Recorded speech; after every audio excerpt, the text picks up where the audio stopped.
I'm Janice Banther, and today we're going to be talking about how do you keep a laboring woman hydrated.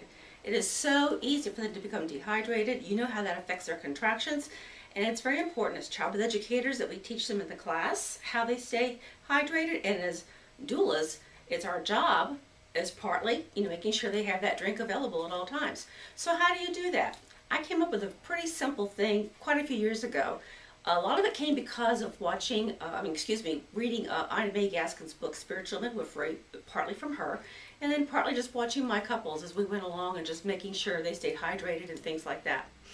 We have it in our, in our manual that we give out to our clients that we teach childbirth classes to, and it's also in the paperwork that we give to our moms who are just using us for doulas. They not use us for childbirth classes. And it's on the page. It talks about the basic patterns or the basic information for a breathing pattern. So it's just the basics. So it would probably fit in with everything that you teach because it's just doing the basics. I'm not teaching anybody how to breathe. It's just the basics. First thing we have on there is we have doing a cleansing breath. And then we explain why the cleansing breath is so important. The next thing we have on there is the focal point and exactly why the focal point is so important.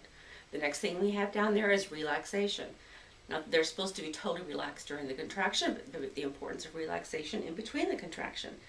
Comfortable positions. And we know how we teach all those positions in childbirth class and how we teach it in our prenatal interview, and we show them videos of all the positions they would want to use or could use. And then we have a relaxing breath. Well, then I add two more things to that. And before I add them, I always start and say, and this is coming from Florida, I go, now, this is Florida law. And as soon as I say that, usually the partner or whoever is taking the notes, they really take notice. Okay, this is a law, and they get their notebook out. They're going to write down. And I said, the next two things are Florida law. It's a Florida law. And it is, you get a drink, and you get a kiss and a hug from your partner. And some people look at me like, oh, you're out of your mind, Janice. Other ones thinking, oh my goodness, I would not want to break the law. And they're writing us down. We just had a couple this week that we told them this in childbirth class that they really took it completely, extremely seriously. It was Florida law. And I said, no, okay, it's not Florida law, but it does make sense. If you know in Ina May Gaskin's book, Spiritual Midwifery, she talks about the spiritualness between the couple being together. And I think that also could be a close spiritualness if it's not a mom and the father of the baby, but the mom and the sister, the mom and her mother, a mom and her aunt, a mom and her friend.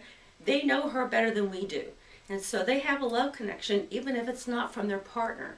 So you can always talk about the spiritualness between the two of them as being together and having that kiss and a hug. And the reason we say get a kiss and a hug after every contraction is that if they get a kiss and a hug after every contraction at the very beginning when she's smiling like this, when she gets in transition and she looks like, oh my goodness, if I get near her, I think she might hit me or I might hurt her. A lot of guys think if I just get near her, I might hurt her, or else what if she hurts me? Well, the partners don't have that kind of a feeling if they've been giving her a kiss and a hug after every contraction. Also, for the mom, it makes her feel a lot more confident in her birth because she's feeling loved by the person who's with her, her partner. And that is by having them give her a big hug or a big kiss on the forehead or a big kiss on the lips. And the other one is to get a drink. They get a drink and they get a hug from their partner, a hug and a kiss from their partner. And if you get a drink after every contraction, you're not having to worry, okay, when's the last time she drank? Or when's the last time I drank? I can't remember. Was it how many contractions ago? So if you always have that drink of water or Gatorade or 10K or juice or sports drinks, any kind like that, then she knows she's being hydrated because she's getting a sip or a drink after every contraction. And especially if she's in the shower and the water is very, very warm, it's important that obviously she keeps drinking something cool. So this is something that you can do with your clients and with your doula clients and with your childbirth education clients in teaching them how to make sure they stay hydrated and also how they can stay close to their partner. But it's so important that they stay hydrated. So having a kiss and a hug after every contraction, and don't forget that drink. It really does make a difference in their labor. And you'll see the next time you do this with one of your clients or you hear back from a childbirth ed client, you're going to say, just ask them, well, how'd that kiss and a hug thing and that drink after every contraction go? And you're going to find out a very positive affirmation from them about how that really helped them through their labor. So I hope you like this. I hope it was something that you can add to your little box of things that you have for being a childbirth educator or a labor doula. If you have other ideas about how to keep moms hydrated, please leave the information right down here below where there's a space, or email me. I'm really enjoying your comments. I'm really enjoying, thanking you so much for the people who are subscribing. Really do appreciate it. Appreciate that you take the time to do that. So, till next time, keep those moms hydrated. Bye-bye.